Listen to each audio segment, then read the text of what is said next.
Hi, Glenda here with the bizslayer.com. So, I am getting married. Oh my goodness. So much going on with that. Planning a wedding is a major event in and of itself, but planning a wedding in the middle of COVID is it's a whole other level.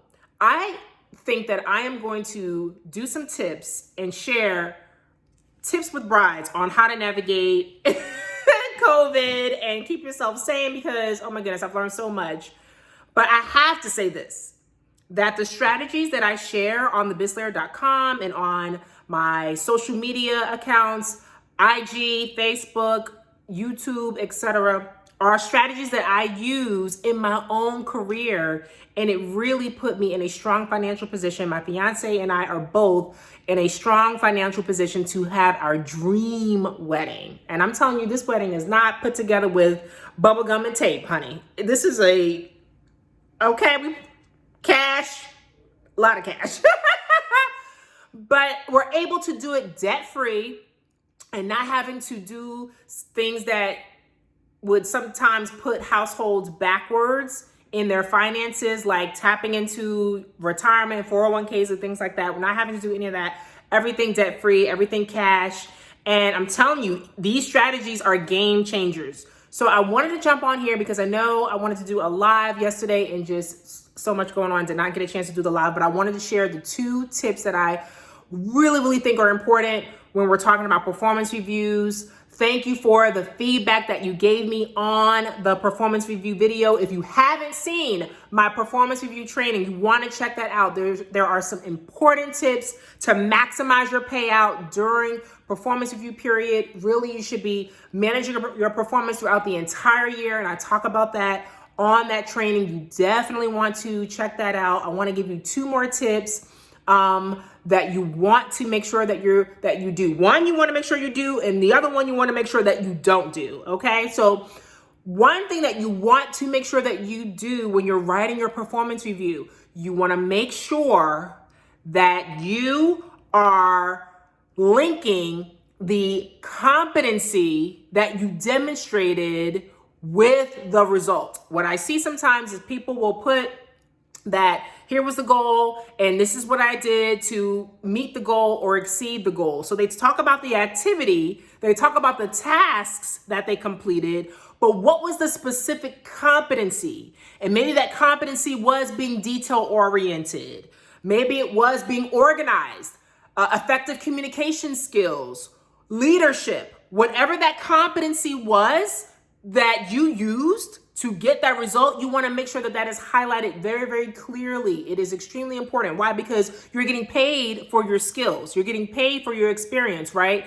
That if you demonstrate that in a strong way, that is a negotiation base for you. You can use that as a tool for when it comes to bonuses, promotions, raises. You use that in your negotiation activity. So you want to make sure that that is very clear, that you highlight your competencies and link them to the goal. Okay. The other thing that you don't want to do. So this is what you do not want to do during the performance review period. A lot of times you'll get asked, what are things that you need to work on? What do you think you need to work on? Where do you think you need to improve? Right?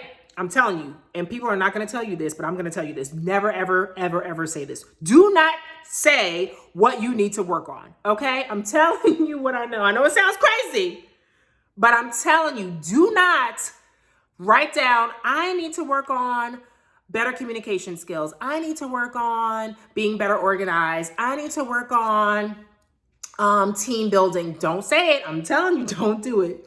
Never do that. What you want to do instead is say that you've demonstrated that competency, whether it's, let's just say it's communication skills, right?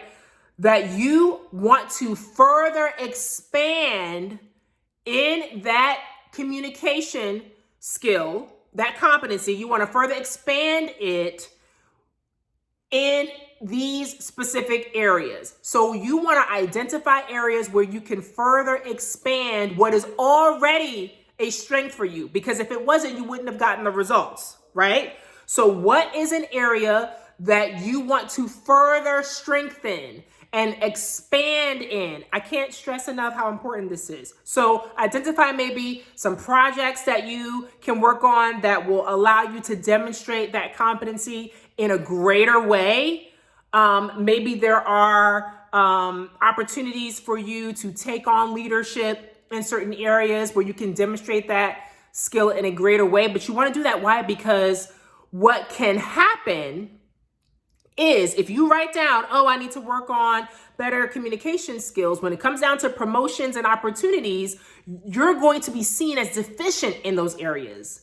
So unfortunately, then you're going to have to work on those areas in order to qualify for that promotion, that bonus, that opportunity. And you don't want those things being looked at as deficiencies. So there are specific ways for you to be able to communicate that you have areas that you want to further expand on without making it seem like you are deficient and not qualified to go to the next level. So these are the things that I do at thebizslayer.com. You want to email me, glenda@thebizslayer.com. Chat with me. I can get you more strategic. I just came out with a blog. You want to look at that blog, read that blog. Let me know what you think. It's the top 3 career mistakes women of color are making that are holding us back. You want to check out that blog. And I am coming back with Biz Slayer Thursday Q&A next week. We're going to be talking about bonuses versus pay raises. Which one is better?